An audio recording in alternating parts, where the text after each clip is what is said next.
Hello, everybody, and welcome to Cinema Savvy. It is myself, George, bringing you a brand new discussion, joined with Dave on my right, left. I always get this mixed up on streamer. It's Star Wars Celebration.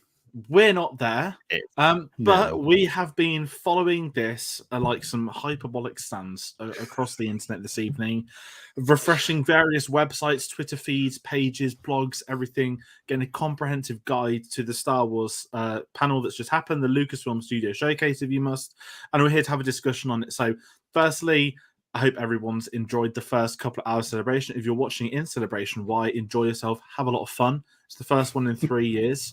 There's a lot of fun stuff happening. So please do that. And also get involved. Comment your thoughts on Star Wars Celebration, what you've been enjoying from it, what you're looking forward to, certain panels, certain announcements, anything you think you've missed out on, anything you don't agree with or not looking forward to.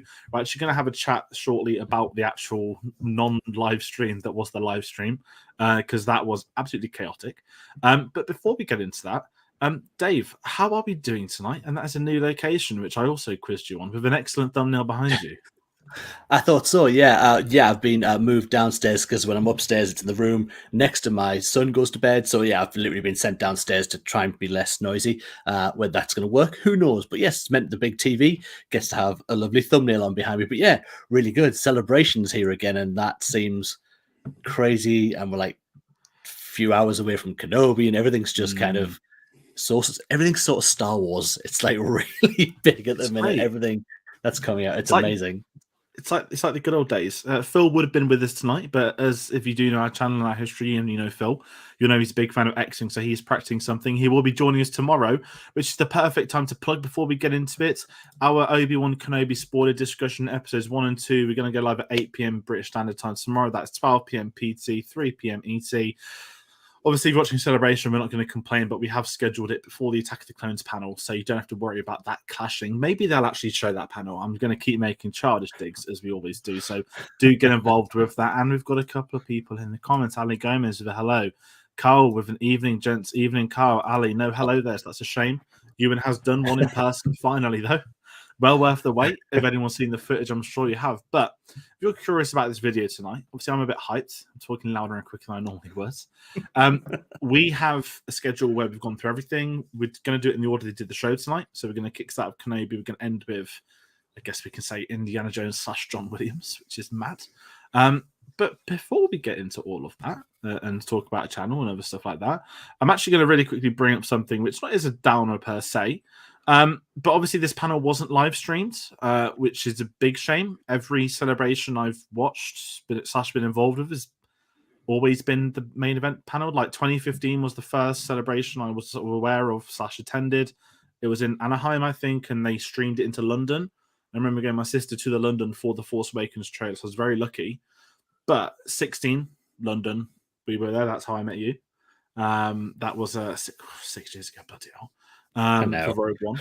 17 Orlando, we covered that.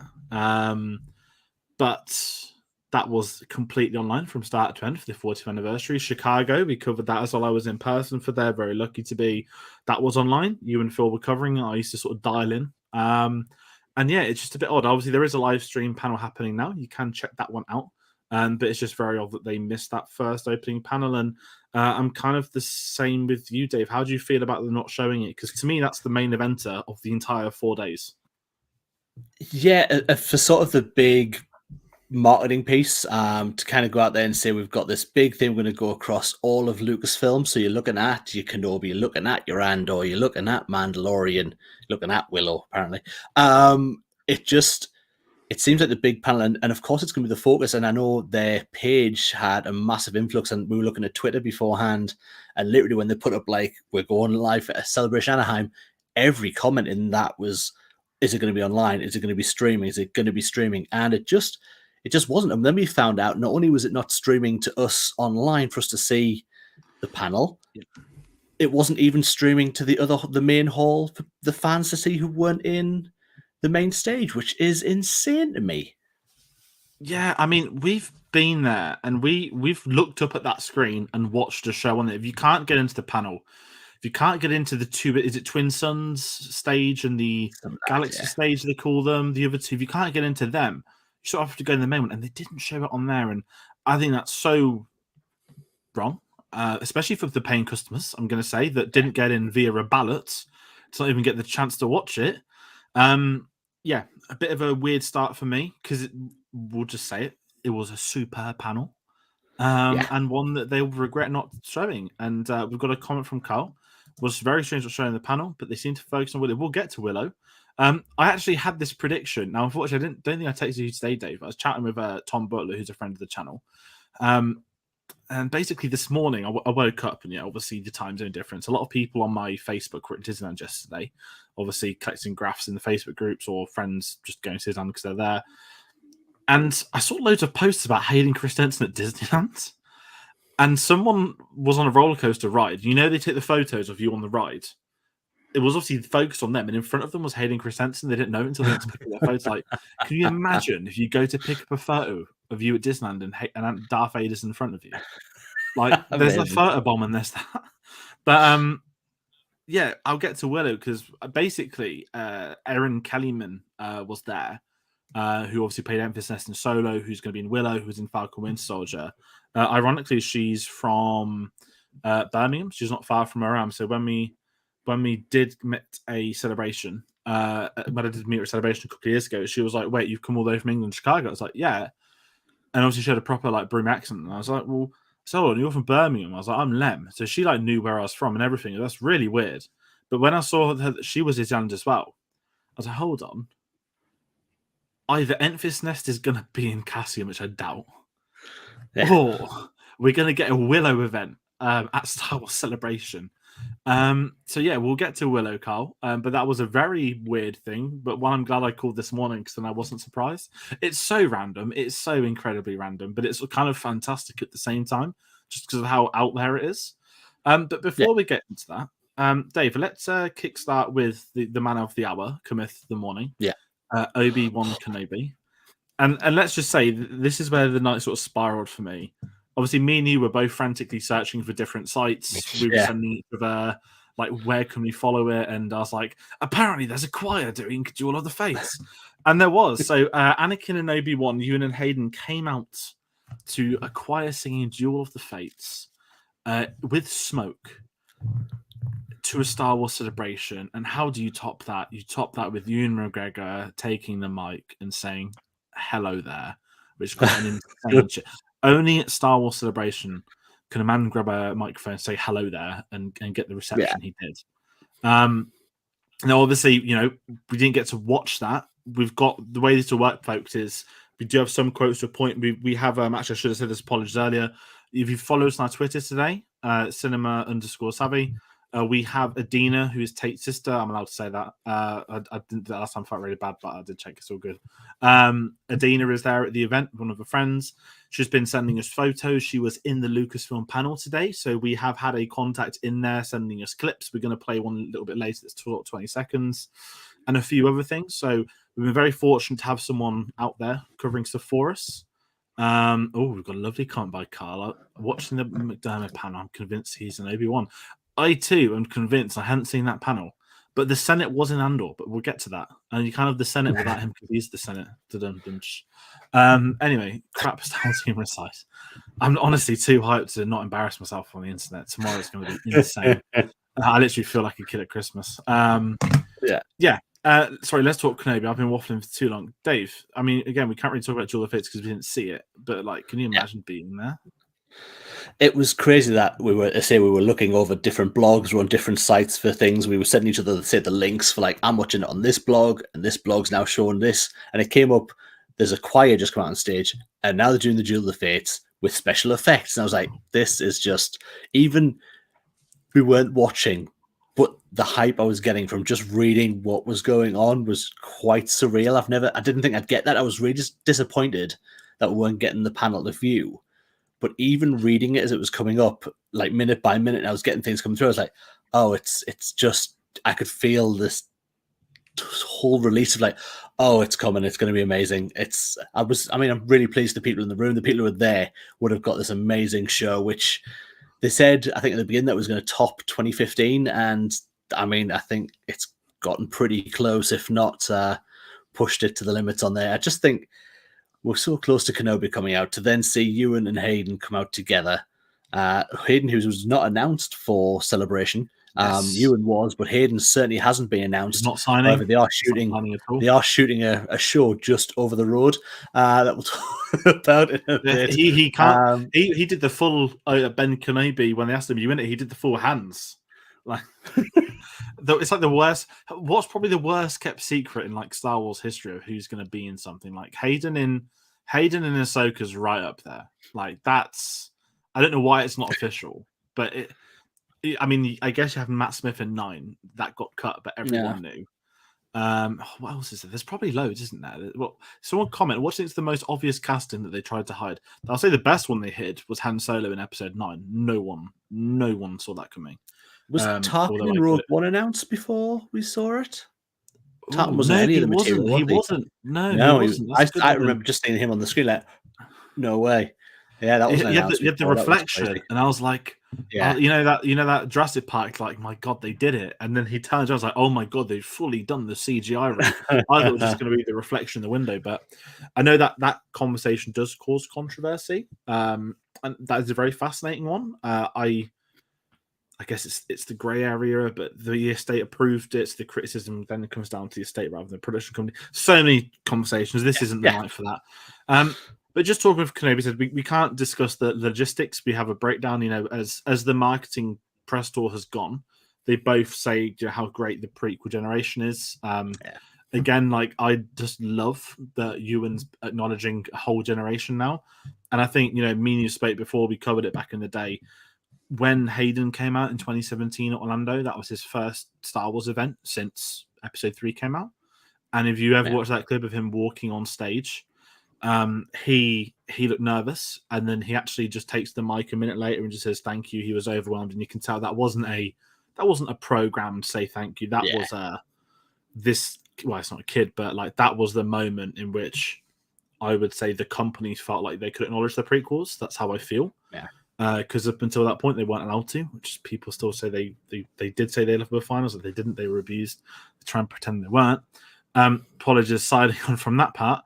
We had Deborah Chow, Moses Ingram, Rupert Friend, and Kathleen Kennedy all come out, had a discussion. Again, we can't go over the logistics of that. But the big thing is that everybody, not just in that room, I know 2 people that were on one of the other stages that did get it. Everyone is getting the first 2 episodes of Obi-Wan at 7 p.m. Pacific time today. That's after Celebration finishes, which is number 1, the most important thing. And that's 3 a.m. in the morning for us. To which I smugly smiled. Probably you did too when you clocked, it was going to be a bit later. And Carl, are you both worried about spoilers? Showing the first episode Celebration. I will say this. I don't know if this is the same for you, Dave. I won't speak for you, but I'd imagine the same. Because it's at 3 a.m. and because it's not now when the panel was on, which mean you both thought it could have been, that is a big sigh of relief. I'd be very concerned if they'd shown it then. I would feel bad for not just the people not in attendance, but if you were in attendance, you didn't go to that event, you could be walking around with people that have seen 2 episodes. And that was when I were spoilers. With it being 3 a.m, probably finish at 5 a.m. Now I'm going to be a day off work for tomorrow for Kenobi. I'm not going to lie. I'd have to worry about that. It's whether I want to be dressed before 8 or not. I won't have it spoiled per se, but I will make the extra belief to avoid YouTube and Twitter in the morning on the off chance. I don't know how you feel, Dave. I know you're not watching it too long after me. You're 9 o'clock, I think. Yeah, I mean, I've got the school run first thing in the morning, so I always walk my son to school in the morning. So that'll be the same tomorrow. So I'll literally get up at sort of 6:45, get him ready for school. And I literally just won't touch my phone for the morning. There's just no way I'm going to Twitter or looking at anything. And he normally likes to watch YouTube in the morning, but certainly won't be doing that because there will be a thumbnail. I've got no doubt somewhere that will have somebody doing this. And then whatever spoiler behind them, because that's how we do these things. But no, so not too worried. Like George had said, I thought it might, because the stream wasn't starting until 8:30. I thought they might show them the episodes before we got the stream, and then the stream would start. But as I say, it's going to be way early hours of the month, so not concerned. I just won't look at my phone. I'll see, 9 o'clock tomorrow morning. I'll be sitting down here on this television to watch Kenobi myself, so I'm not going to be I won't get spoiled, and then I'll let the stream open to whatever's out there as soon as I finish the second episode. It's going to be chaos. I just sense that it'll be chaos in the morning. But I will say to the people there, you also then have and this isn't me saying because I'm not there, this is me genuine. A lot of YouTubers I know that are in that room that are going tonight have said similar stuff. The fear a lot of people have watching it in a crowd is the screaming. Now, for me, for the first viewing of this show, I would honestly, if I was there in person, I would debate it going. But if let's say on a hypothetical, I was away with like you or Tate or Phil, I'd be like, let's go to the hotel because it's coming out at midnight tonight in America. If anyone's curious about that, and I would have the conversation, say, let's go watch it in a room, hook it up to a TV, whatever, and you could trust the 4 people around me to be silent. Or if you're going to make a bit of a noise, it's not going to be like repetitive cheering, screaming. That would just be it's 4 people concentrating.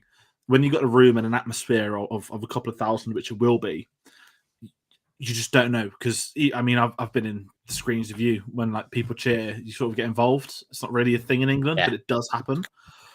Oh, you get pulled in, absolutely. You can't help it.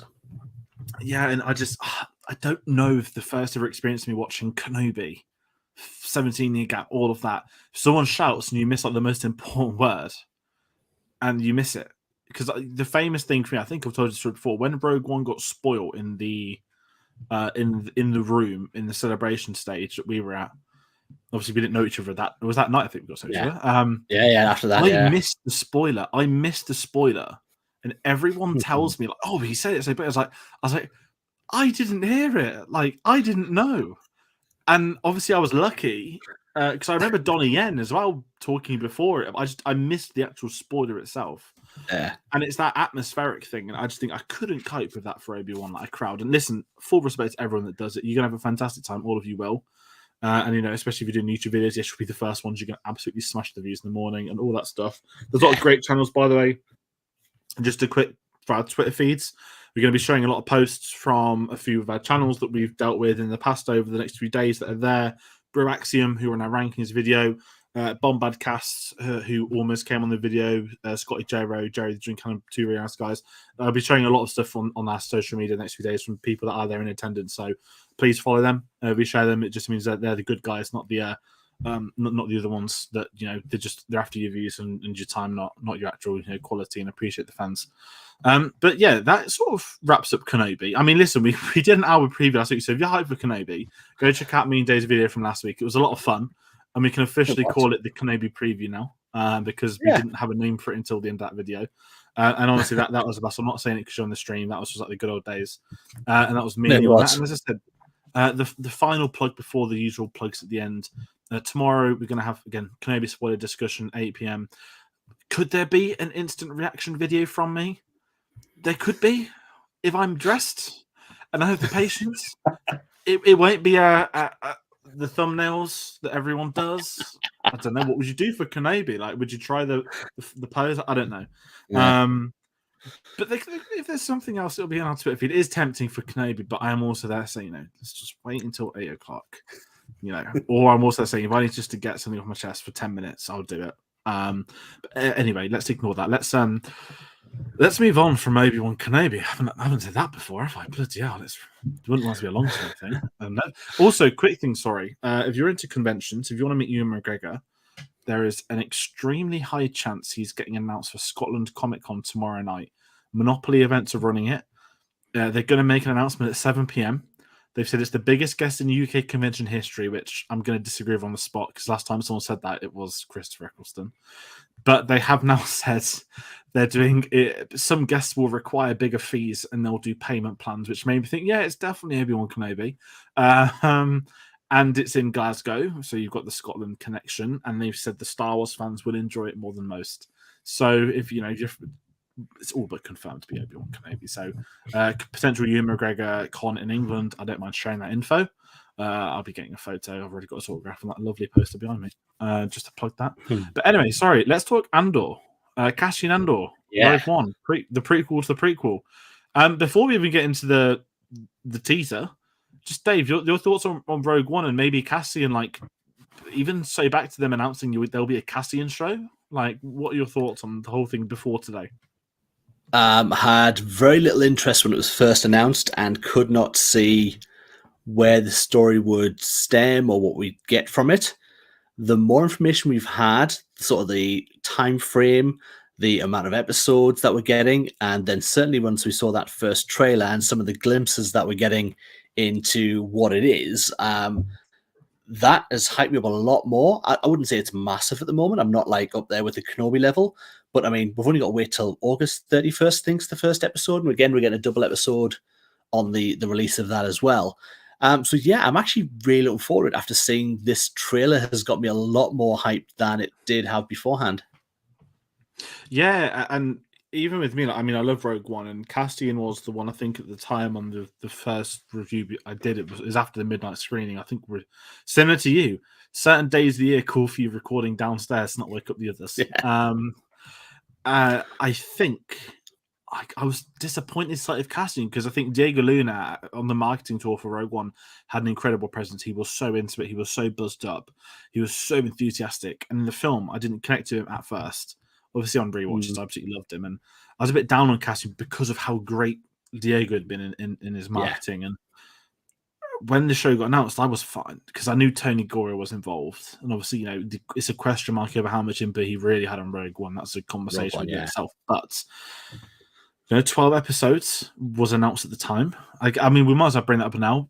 They've now confirmed it'll be 2 seasons. Season 2 will be 12 episodes spanning 4 years. Season 1 will be 12 episodes spanning 1 year. I don't want to theorize. It does sound weird. Whether he ends up in prison for 4 years might be another question. I don't know. But there's been varying rumors over the months. Some are saying it was a 5-season show. Some say it's going to be a 3-season show, but we have a confirmation it is a 2, and it will finish with the scenes leading up to Rogue One. Maybe we'll really find out what hurt that guy's leg before he had to get killed for no reason at the start of the film. What's mad, I forgot that name. He's gone on to have a really good career now and like loads of dramas. And I can't remember what one he was in, but I think he's been nominated for like either Emmys or TV BAFTAs. But yeah, so that's going to happen with Andor. We're going to get these. And how do you feel with the 2 seasons of 12 sort of thing, or more the timing of it, I guess? The time frame is still kind of weird for me. I mean, we said it just before we came on, like, it doesn't seem a lot of time to span 5 years over like 2 seasons. But then we said, oh, but actually Kenobi is 6 episodes, so that's 4 times as long for them to deal with this time frame. So yes, we're going to get time jumps at certain points. I don't know whether we get focused on the first season is just that year, or it jumps partway through, and then we get the next jump when the season comes back. But I quite like we're getting 24 episodes of something. That seems like that's obviously what would standard be in America, like a full season run of a show, like 24 episodes. It's so I think that's quite exciting because it's kind of the longest show that we've had across any of these Disney Plus series. Nothing's gone to like that many episodes. I think 8 has been the maximum. It was Mando's had 16 across 2 so far.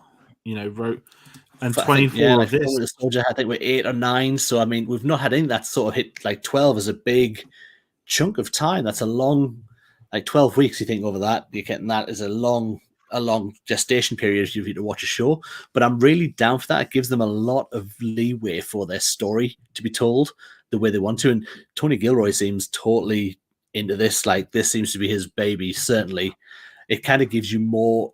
Like you were saying about how much input he had on Rogue One, it seems like it might be way more than we've kind of ever known about, for the fact he's so into this show, this character. And Cassian, I'm calling him literally by his character name. Diego Luna seems so into this. I think he said in one of his lines is that he finds it great the series because he knows he can't get killed off in this. So there's no way that can happen to him during the show. So, but I think it looks I'm excited by getting 24 episodes of a Star Wars show that is going to give us a character that we know in a time where the Empire are just starting to really get that grip on the galaxy. I think that's going to be really exciting. And that's what I mean. Just talking about the trailer, what we maybe know per se, the era. Can we just say, like, similar to. I mean, this is 5 years pre Rogue One. New Hope. Is sorry, yes, Yeah.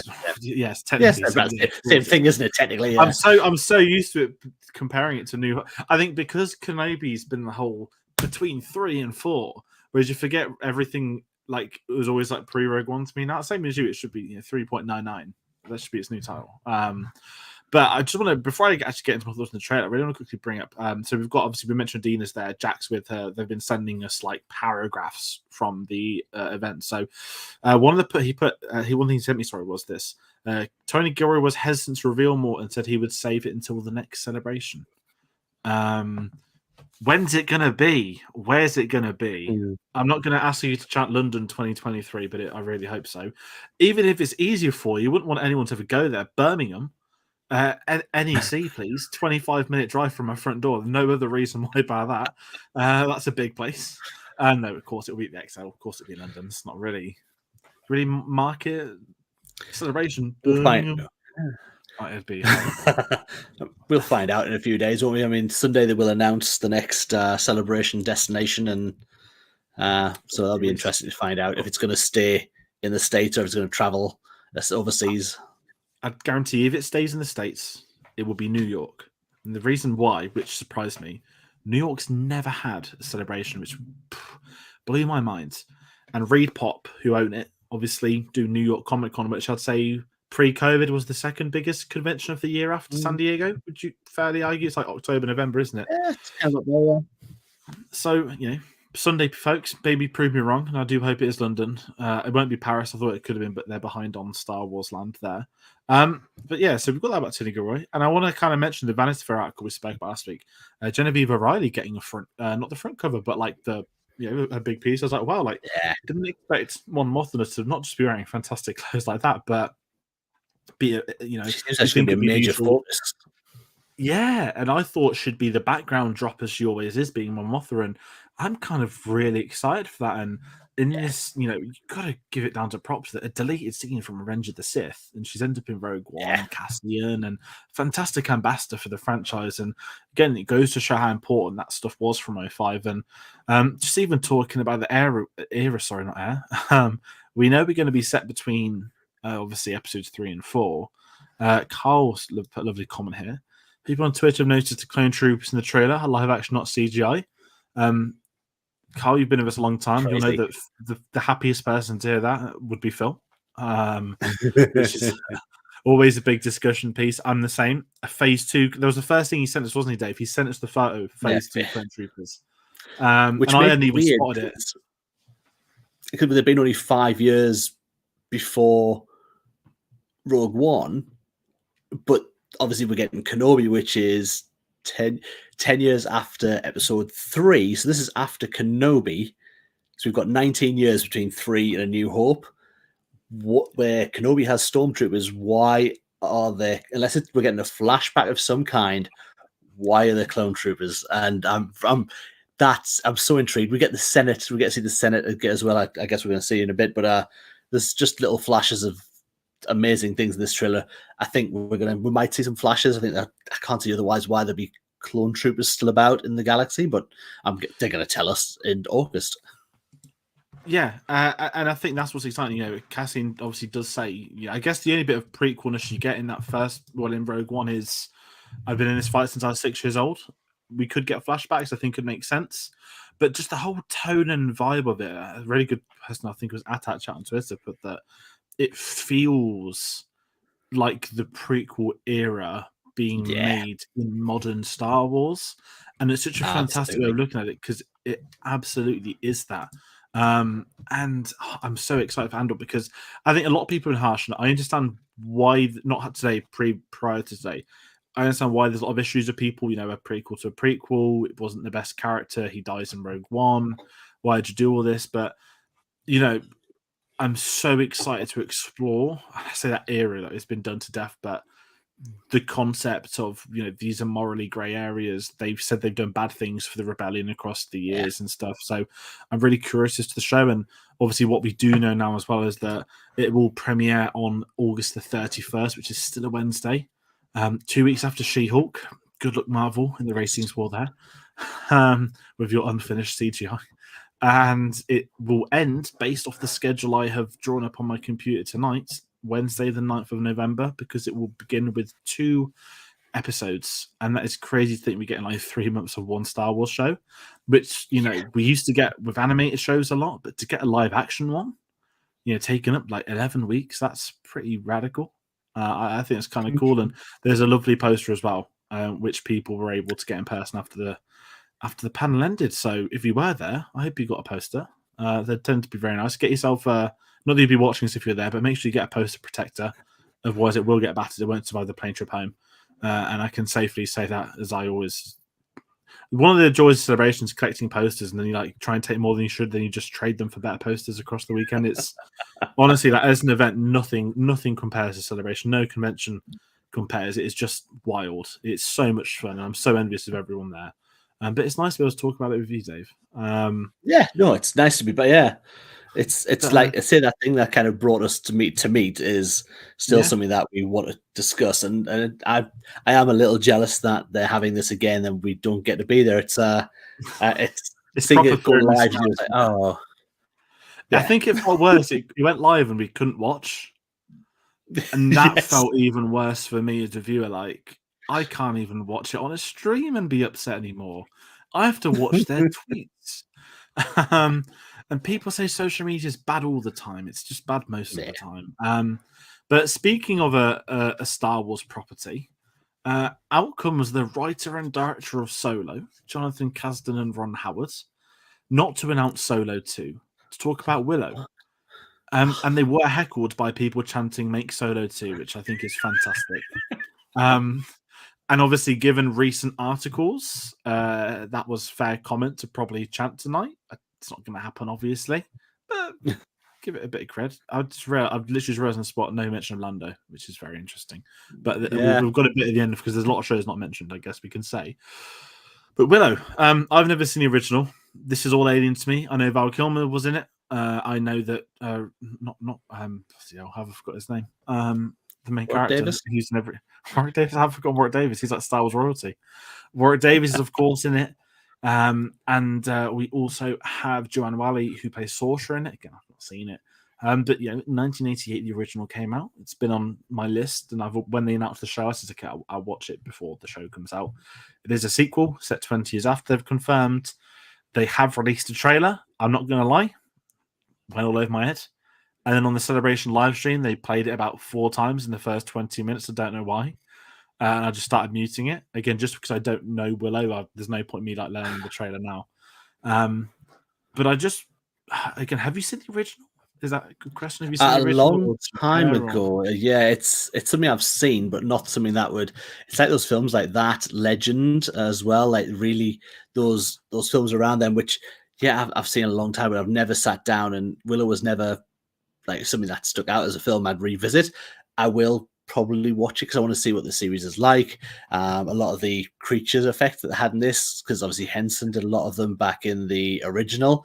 So it's interesting to see, like, there's a big frog thing that came out of a lake, and that looked very much like an animatronic. And I think that's interesting to me to see how they've done that. And I am intrigued to see what they do and what their path is with the series, but I'll revisit Willow, like yourself. I'll revisit Willow before it comes out, so I'm readying up with the character again to see what the show's like. I'll see how it goes. It might not be one I stick with, but I'll certainly be interested to see what it's like. I like Warwick Davis as an actual person. I think he's massive in this fandom. He loves being in and around the fans. So yeah, I'm interested to see what he does. I don't mind. I'll sit and watch some Willow.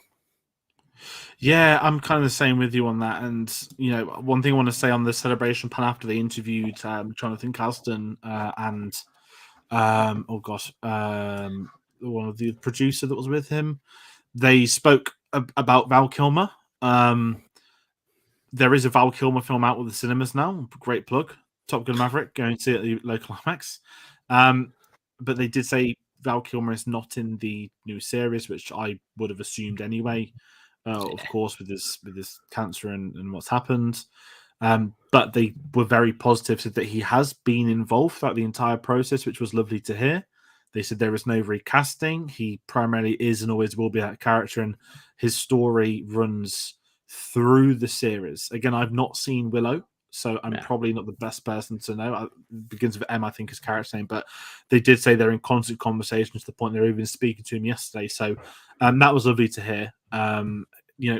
With the whole Val Kilmer stuff, I really recommend that documentary Val. It's on Sky. It's on Sky Documentary if you're in the UK. It's an A24 film for the film hipsters that will only watch it with that logo on it.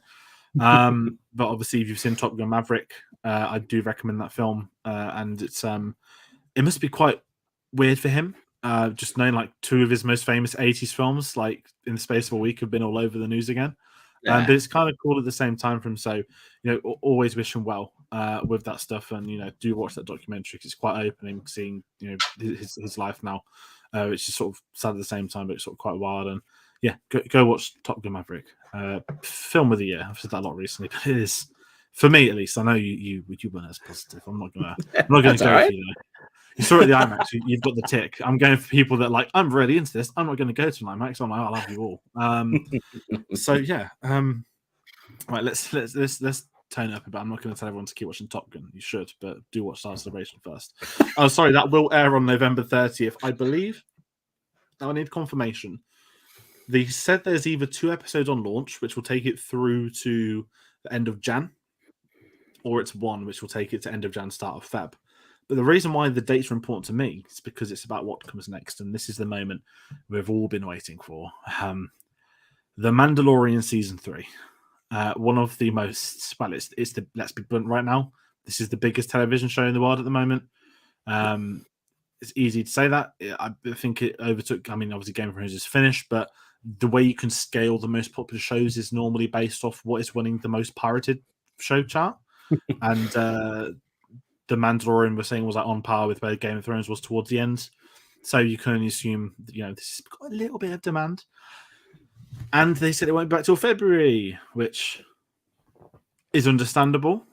Is a shame.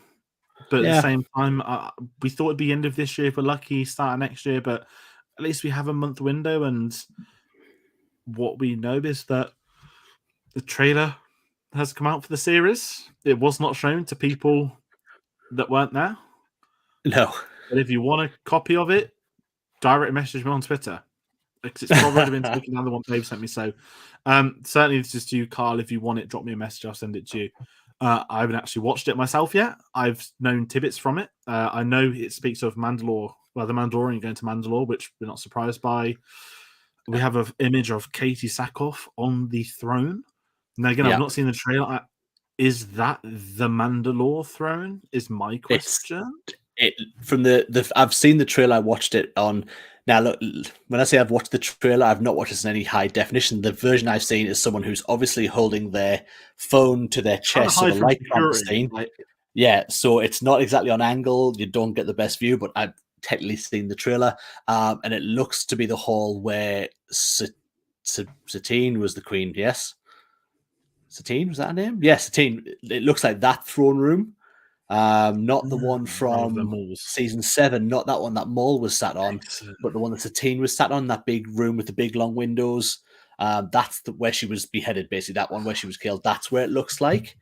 But it looks literally like it's been pulled out of the Clone Wars cartoon and made into live action. It looks incredible. It is all about the Mandalorian returning to Mandalore. There's lots of very quick cuts. We're going to go back to Navarro. Apollo Creed's back in it. Apollo Creed. So we're going to get that back, and we'll probably find out what happened to, Gina Carrero's character. I was going to ask, is she in it? I was going to do the JJ and Jameson, thanks to the good news. Smile at camera. Definitely not on the trailer to be seen. So not appearing in this film. Take a life from Monty Python. But yeah, so it's very quick cuts. You do see a lot of Grogu. Because there's the line where the armorer is bashing the hammer again, telling him how he took off his helmet by his own will as well. No one forced him to take it off, and Grogu goes, "Yeah," and I got a laugh in the room. So yeah, it's is out there. It took me a long time to find. I thought I'd be able to find it with great ease. Someone has recorded this trailer. It took me a good 20-30 minutes to find someone who had this on their page. Whether it's still up there is another thing altogether. So yeah, it's out there, and worth your time if you want to see it. It is very much a teaser, but yeah, just gets you excited for more Mandalorian. It's faces we've seen and some new faces, so yeah, all good. And I guess what we can say with the Mandalorian, there's a panel on Saturday. There's actually 2 panels on Saturday. There is the one that's clashing with the Champions League final, which I hope is being streamed. I will be watching the Mandalorian on the big screen at the same time whilst cheering on Real Madrid. And afterwards in the evening, which will probably be one of those panels that doesn't get shown on YouTube, well, live, which is always one of the better ones. Doug Chang's doing a panel on the art, I think, of Mandalorian. Yeah. We've not finished Doug Chang, one of the greatest concept artists, probably to me after. Oh God, how on earth have I forgotten his name? That's really embarrassing. The original concept artist for the Star Wars films. I'm going to move on because I've humiliated myself on a Star Wars stream. But after him, it's Doug Chang. That's going to really frustrate me because I keep thinking of the poster designer who obviously isn't. But anyway, moving on swiftly. I guess we can also say about Mandalorian. If you're there, again, you won't be watching this stream. They announced a really cool exhibition last minute. It's called the Mandalorian Experience. I'm going to assume they said there's costumes there, there's props there from the film, well, from the series, and they said there's sets there. And obviously, me and you like sets. They don't have sets; they have the volume. So there's some kind of mini volume exhibition happening, and the reservations opened after that panel finished. Probably chaos to get onto. I've heard there's been a lot of issues for people getting on the panels this year.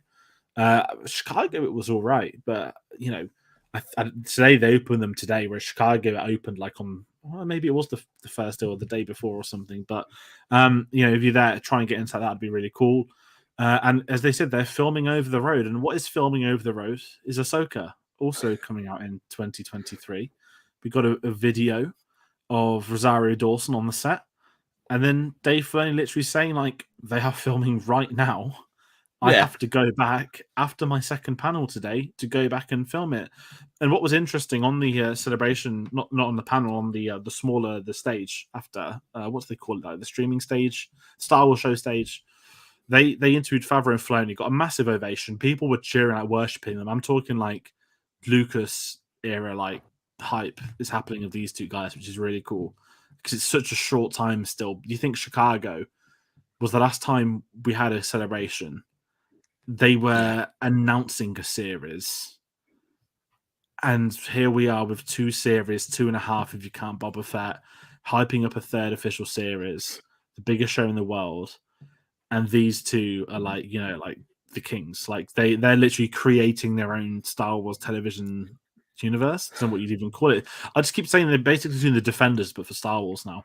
And yeah, they're filming. What they didn't say though is Hayden Christensen going to be in it? Now we all know what the answer is. Yeah, I've spoke a lot. Thoughts on Ahsoka? We didn't really get anything, which I think surprised me. Maybe it's because they're so early in filming, or maybe they're holding out for the weekend. Yeah, it's crazy. I mean, literally that they're filming across the road, like just down the road. That Filoni's like, I'm off set to do this. I'm going back to set to do more filming. Was this where he did thank people for helping him make the transition from animation to live action? Was yes, that in he this? did. Yeah, which is a really nice touch to say. Look, he's a live action person in Star Wars. I think he's really grateful for that movie. He's built his reputation in Clone Wars, and now to get to do live action and of characters that he and George created is amazing. I love that we got to see Rosario just quickly on screen. I guess, yeah, they're still not very far into production, and I don't know if there's a lot that people want to know yet. Look, we all want to know if Anakin's going to appear. We all want to know. I think Carl has put a comment if we're going to find out who Grand Admiral Thrawn is. We all know it's Pierce Brosnan because of the artwork. He has shaved recently. Put on his Instagram, he's had a shave. He could be in a Thrawn face. Honestly, come on. God, you know you want to do it. That'd be the best thing ever. Why is Thrawn Irish now? But no, it's I guess that's so early in production that to give us more than that. I was surprised how much is in the Mandalorian to say they've shot like quite a bit of Mandalorian. Like season 3 is kind of whole season. I think it's done, but they've certainly shot a lot for it to be in like post now to get out for February. So they kind of shoot these things really quickly, and more to come. But yeah, I'm very excited for Ahsoka. I mean, who wouldn't be excited to see this little girl who came into Star Wars who everyone hated with a passion because it was like this young Anakin doesn't have a Padawan. What she speaks awfully. Snips, what? R2D2E, what? No. And to be this beloved character now who I can't wait to see a live action series following her, especially when we know it's going to link to Rebels. Yeah. It's just, it's a good time to be a Star Wars fan. I think, to answer Carl's question, we're going to get, I don't want to say we're going to get a Thrawn. I'd be very surprised if they haven't announced Thrawn by Sunday night. And now they might not, but it just feels like today, because you and Phil were at the Rebels panel in London, right? That's when they announced, like, that's what's mad. That's 6 years. They announced then Thrawn was coming back to Star Wars. And now we're at the point in such a short span of time where he's had, is it 2 trilogies of books, 2 seasons of Rebels, a name drop in Mandalorian, and now we're wanting casting on a live action Thrawn. Like, 6 years is this gap. And in 2016, all it was, Rebels panel, Rogue One panel, kind of Episode 8 / Future Filmmakers panel. That's all we had then. Whereas now we've got an incredible amount of stuff to go through.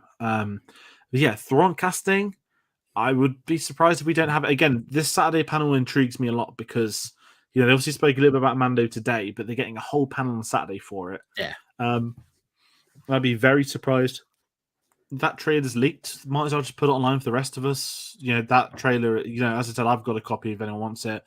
That sort of trailer gets spread around. Once one person puts it on the internet, it's there forever. You don't escape the internet. Do I still have? I still have the Rogue One trailer from Celebration 2016 that never got released. Nope. And I'm pretty sure none of the footage was used. It's when Jin's running in the jungle. And I'm sure that's still on my computer. I didn't record it, by the way, but I just saved it. But that was like back in like the mid-10s. Like you had to like find trailer clips for panels, and I thought they'd moved on, but they're just going to put them online for everyone to see now. But obviously not. But sort of rounding off Ahsoka, we've got to move into something really interesting. So a couple of weeks ago, got a certain director of a recent Spider-Man trilogy who'd done a Marvel film. Not Sam Raimi, unfortunately. He did do the better Spider-Man trilogy. John Watts was randomly linked to the Star Wars film, I think, a few weeks ago. There was rumors that he would be doing Kevin Feige's Star Wars film, which I didn't believe. I don't believe that film's got anywhere near close to pre-production, as others say. And then it was, John Watts has dropped out of the Fantastic Four. He's burnt out from superhero films. Well, not burnt out. Wanted to walk away from. He'd done a trilogy. I respect that. To then do a Star Wars TV show that's way closer to production than anybody had any clue about. Star Wars Skeleton Crew. I mean, I just want to talk about the name first. I really hope it's a working title. Skeleton Crew this isn't because I really like the idea for the show. The title seems a bit Disney XD, like the old Rebels days. Like, and I don't want to sound harsh. It's just a title, and it's such an idea production. But I guess we can say the concept is, it's a show about 4 kids who find themselves lost in the galaxy of Star Wars, all are roughly around the age of 10. But it is set during the same time as the Mandalorian / basically post Return of the Jedi pre episode 7, but they did say it is closer to the Mandalorian Book of Boba Fett. Just sort of instantly, Dave, what are your thoughts on this / the Vanity Fair article, which it did get a preview of some kind? I'm actually think this could be a really good series. I think the other line that John Watts said, this was a film about kids, but not for kids. So it tells you that it's obviously straight away, you're not getting a Disney show about children running around. This is a kids series set in the Star Wars universe. I like that line, the way they say it, about kids, not for kids. So we're getting a much grown up, and the only thing your head goes straight to, because again, it comes out tomorrow as well, is a Stranger Things sort of vibe, where we're going to get this Goonie-ish maybe feel to kids in the Star Wars universe and their adventures around that, and I don't know, avoiding Empire or avoiding bounty hunters, and I think it's really interesting to get this new perspective of how kids view the world they're in. I think that is really interesting. And then what made this even more interesting was the casting announcement. Yes, Jude Law in a Star Wars film. And the first thing I messaged you, rest in peace, Fantastic Beasts. Listen, when your main guy has just signed on for a Star Wars series, probably multi-series run, he ain't committing to another franchise where he's going to have a long bit, unless he's going to have some like majestical bit in this. This is what I'm really intrigued by, because obviously I'm up the Spider-Man trilogy a lot, and I don't mind John Brilliant. Watts. I think my issues with that trilogy's more the Marvel side of things than the filmmaker, if that's a fair comment to say. But this show, in Vanity Fair, they compare it to an Amblin series, which is basically saying it's a Spielberg thing. And all I can think of, obviously, I've been plugged for today. I've been very lucky to the first 6 episodes of Strange Things season 4. You can check out me and Tate's review on the channel, spoiler free. It's out tomorrow as well. Good luck watching against Kenobi. That's basically an Amblin show about a group of kids, age 12, now 20, made for adults, not for kids. And I just kept thinking, like, are we getting Stranger Things in space now? Like, not that I'm complaining or mocking it, but I think it could be cool. Because it's in the early stage of production, I think there's a lot of potential there, and I'm really intrigued to see what the concept is. I know they released a photo. We have the official logo for the series as well. Carl, I think the Mando turns up in the show. Listen, if it's set in the Mandalorian timeline, then we don't need to worry about any of that. The Mandalorian is basically just the man. Wow, how do we say it? To me, he's like the Daredevil of what they're trying to build in this cinematic universe. And there's a reason he'll be not these shows. Not just free marketing. Boba Fett made sense storyline wise. Yes, they might have showed too much of him, but you had to answer a lot of questions, have him appear. But I mean, maybe he's the villain. Maybe he's like the Demigorgon that he's trying to kidnap them to get their bounty. Who knows? And it ends with them all in carbonite. Comment from Outlaw: woke Disney equals broke Disney. Disney Plus now has 150 million subscribers. They've surpassed their predictions for the year already. Woke Disney does not mean broke Disney, but good go. So that's always a fun one, bringing the stats up that you can't stand it. But yes, your thoughts? Anything else you want to say on Skeleton Crew? Oh, and it's shooting soon, which was the other surprise. And they're aim for 2023. That's the thing. They were looking to release next year. Literally, pre-production is a go. They're about to go into like this full-fledged thing. To have Jude Law signed up to a show, you don't just have that. We might be going to shoot a show next year. You've got Jude Law signed to this. That's a massive piece of work to have and a contract to have ready.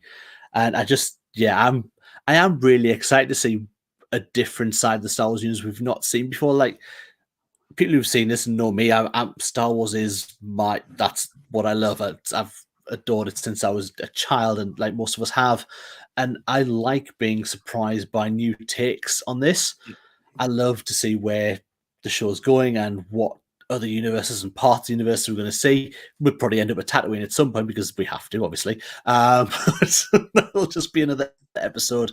I'm excited for these things. I just, you know what? It's a good time to be a Star Wars fan. I went through a long period where there was no Star Wars, and now there's so much Star Wars out there. You can pick and choose what you watch, but if you want to be caught up, you kind of have to watch everything still.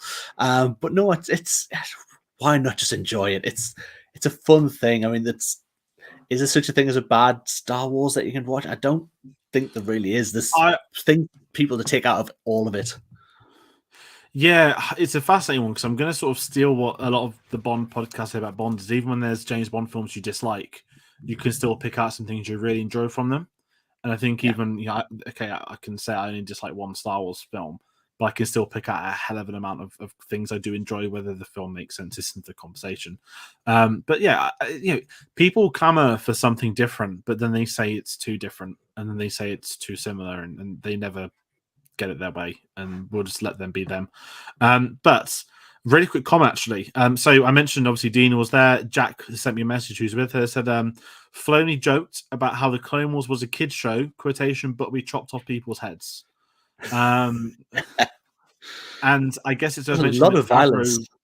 Yeah, Favreau. Did they get it censored when what was it? When she stabbed Ventress stabbed that clone trooper through the chest And while she kissing kissed him. him.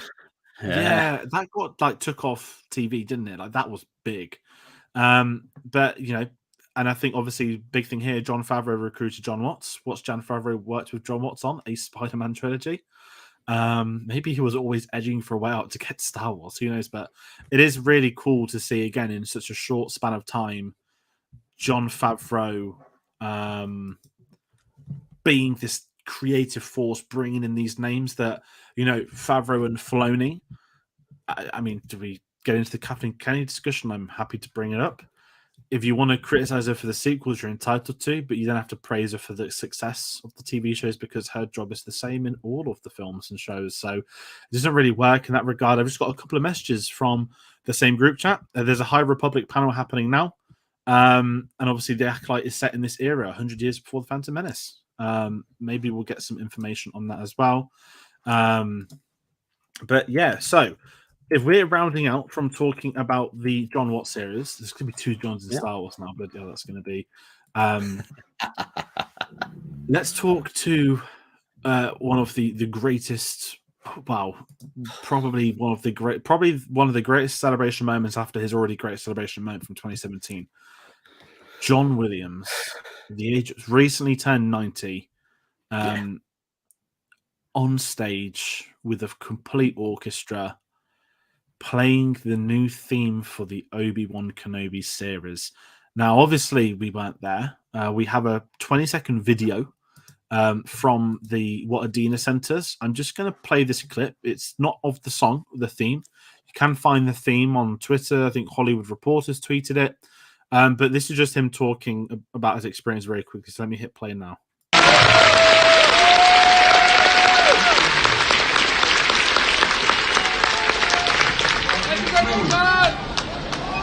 Thank you all so very much for making this such great fun, for being here and putting magic in it all. Wonderful day to be with you. So again, only 20-second snippet, but 90 years old. Yeah. And they said he's come out of retirement to do the Obi-Wan Kenobi thing. And me and you had a back and forth like, whoa, Indiana Jones, what's happening to Indiana Jones? Like, he kind of retired. I mean, obviously he's entitled to do retire. Like, have a happy retirement, John. more than deserve of your contribution. Too, right? Yeah, to music. I'm not even a bigger musician, but and then you know he played the Kenobi theme for everybody. I said you can find that footage if you want to wait. If you want to wait till tomorrow, more than happy to wait till the credits tomorrow. It is John Williams' theme. So Natalie Holt's doing the Kenobi score. But what we then want to talk about is the fact that he then started playing the Indiana Jones theme. And me and your potential discussion was suddenly ended quickly. And I believe they said he's already recorded a lot of the score for the film. But then who else would show up at the Star Wars celebration? Probably one too many, as they always are. Harrison Ford turns up to promote Indiana Jones, but gave a lovely tribute to John Williams, speaking about his 90th birthday, saying he was happy to celebrate with it. To then say that someone played the Indiana Jones theme at a colonoscopy recently. Colonoscopy, yeah. No one should give Harrison Ford a live mic. I just think it's getting to that point now where that man is probably on some of God's lettuce while he got there. But honestly, getting Ford back, I mean, the fact he even come in and Rise of Skywalker is still mega to me, and we've had that chat, but, you know, this is a Lucasfilm panel. Like, yes, it's Star Wars Celebration, but I think me and you spoke and we're saying, like, it is Lucasfilm. Yeah. Could we have had Indiana Jones? I didn't think we'd get Willow until this morning, but I don't think Indiana Jones was ever off the table. And obviously they gave us a photo of the film behind, well, it looked like a behind-the-scenes image. Yeah. No poster. Obviously, they reaffirmed the June 2023 release date, June 30th, I believe. And obviously, no footage, no poster. And if people are curious as to why, I'm just going to say D23 is in September. We'll probably get our first teaser at D23. We'll probably get first poster at D23. I don't think we'll get San Diego, if I'm being completely honest. But just seeing this film marketed like so surreal, and you got to think like Kathleen Kennedy as well, working on a new Spielberg film, and I'm just going to go up to the messages as well that I got earlier on. They then spoke about Frank Marshall came out on stage with James Mangold, and then Harrison Ford also spoke about outside of recording music. John Williams is always one of the kindest people he's known. And then they spoke again about Indiana Jones. And then they ended it on the Imperial March, which just, if you're someone in that crowd, I am envious is probably the understatement, right? Where that is. Yeah. You can't not be. I mean, we've seen John Williams as an absolute maestro. He is the goat of all of this. He is well deserving as a retirement to sit and put his feet up and look on at the accolades and the profound world that he's left cinema. Like, this is never going away. John Williams will be a name synonymous with movies forever. That's just so amazing for a person to have that. And I mean, we saw him at when there was this 40th anniversary celebration. That was incredible when he played Princess Leia's theme, when he conducted the orchestra for that. To have this man at 90 to come out and still have that power to an audience to just be in awe of this man who will then move a stick for this orchestra play, but people knowing that this man's put this music together, that he wanted to write this one song for for Obi-Wan Kenobi because he didn't have a theme. I think it's amazing for him to then go through a little bit of repertoire playing Indiana Jones, because Harrison Ford's then, they're going to give you a little speech on that to then close out the Imperial March, one of his greatest works as far as I'm concerned personally, but that's just a me thing. I just think, yeah, I mean, the man can do no wrong, and may he well have a lovely and well-earned retirement, and relax, John, put your feet up, you've done good. Yeah, it's just amazing we're getting him back, and you know, it's not just the fans, like that's a treat for everyone. Like, from Harrison Ford saying he was happy that he could congratulate him on turning 90, like, you got to think for the people in the industry how much it means that Williams is still around, still scoring, and it's like James Mangold that's going to get a film scored by John Williams, and you know, not to put the Spielberg stuff in doing, but the Fablemans, John Williams is scoring that as well. He must have obviously done that. Has he retired? He's got so much stuff in the pipeline. I'm lost, but I'm sure he probably is. He's probably just done like an unreal like COVID amount of work where he's just like done it all. And I think Natalie Holt spoke about that just on a side piece for Kenobi, that I think Ewan said as well that no one was allowed to be in attendance. So he couldn't go to the live recording. So that was, I mean, you'd imagine he was backstage with everyone meeting them today. But it's just incredible seeing that. And yeah, that's like a lovely way to round out this discussion on day one. I think one thing I've kind of just noted down, we'll quickly, but we won't go into too much, but for anyone that's curious, we got no details on the Taika Waititi film. Nothing on the Patty Jenkins film. Actually, in fact, no Star Wars films are brought up at all in discussion today. No. You know, maybe there'll be more opportunities in the future. Maybe they're just not far enough in the development stages, or today was TV's day. But as I said, nothing also on the Acolyte and a few other shows. So, you know, what we did get was stuff that is clearly in the pipeline. And one thing that needs to be known more than ever is that, you know, not everything that, I mean, you shouldn't announce stuff you can't make, but I'd much rather they didn't give it time at a celebration. Do you remember the classic Josh Trank panel for Boba Fett? Yeah. And they actually came out, they told him not to come and they sacked him, which is incredible. And just one final comment, I'm more than happy to promote this by Outlaw. I can't even say this, but I wish I was back in 2014 where it seemed we're getting no more content, but what we had was pure God. Well, in 2014, they were filming Star Wars Episode 7, The Force Awakens, writing The Last Jedi, and filming Rogue One. So I don't know where you were in 2014, mate. But that has been a lovely way to round out this panel. If you did like this video, comment your thoughts on Star Wars Celebration, your thoughts on the panel today, what you're looking forward to, what you're not looking forward to. We'll reply to all of those as already have done across this stream. Yeah, we like the debate going. We like to have the discussion with people. As long as there's sort of civil and respect with it, we're more than happy to do so. And as always, we're going to comment our social medias. Go follow us on these places where we post more. Twitter at cinema_savvy, Facebook and letterboxd.com/cinema_savvy. Links to public in the description below. As me and Dave said, celebrations happening all weekend. Now, based off today, we don't know how many panels are actually going to get streamed to us. If there are more, we'll watch them. We can't guarantee. We won't ever stream for every panel, but you could imagine something as a viewer for the Mandalorian, potentially the Bad Batch brackets if we're bored or if it looks good enough, and a few other things. So if you're a fan of Star Wars Celebration, obviously watch their live stream. I will say that. But if you want discussions and deep dives, we'll announce any videos on our social medias as we always do. Subscribe to us or put them in the community tabs, a lot of other things. And the final plug before the big day tomorrow, Obi-Wan Kenobi episode 1 and 2 spoiler discussion, 8 p.m. tomorrow. I did a countdown. I've been doing countdown like pretty much not all day, all week, all month, all year, but we're less than 12 hours away. Yeah, we are. It's insane. To be precise, we are 8 hours and 51 minutes away from Obi-Wan Kenobi. So that's going to be on the channel tomorrow night. Phil will be joining us for that one, and they'll be regular every Wednesday after tomorrow. So it's going to be a wild weekend.